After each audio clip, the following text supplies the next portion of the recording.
Little Grassy Lake will soon be drained out of concerns for those living nearby. This plan is coming down from the U.S. Fish and Wildlife Service. Officials say it's a precautionary move.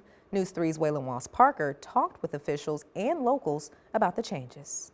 Soon, the Little Grassy Lake will be looking a lot different. It will have a lot less water in it than what it has right now. And officials with the National Wildlife Refuge say it's to protect nearby communities. Justin Sexton, manager at the Crab Orchard Wildlife Refuge, says the spillway was originally built in 1942, and it has reached its life expectancy.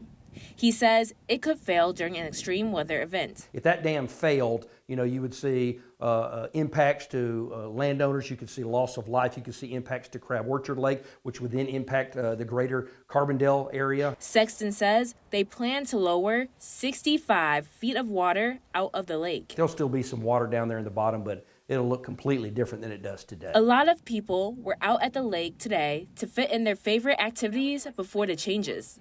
Some locals took their time to tell me fond memories of the lake. Joe Powers says he loves looking at the nature around the lake. The woods and the forests around here have just an amazing diversity of wildlife and plant life. And I'm really interested in just finding out more about what those have to offer.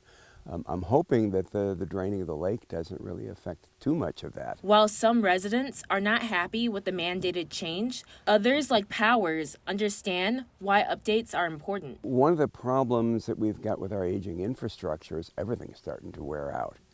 And we have to take the time to maintain it. But Sexton says even with the changes, the lake may not be completely closed to the public. People won't be able to use motorized boats on the water, but they might be able to use a kayak or canoe on the water. We're not looking to close unless we find unsafe conditions for recreation users. Sexton also says they still have water-based recreational activities in other areas of the refuge. But for now, Powers says he's going to enjoy Little Grassy Lake before it changes. Sexton says they will start draining the Little Grassy Lake by the end of the year. He says by 2026, the U.S. Fish and Wildlife Services should be taking public comment on how the Little Grassy Lake spillway could be rehabilitated. In Williamson County, Waylon Walls-Parker, News 3.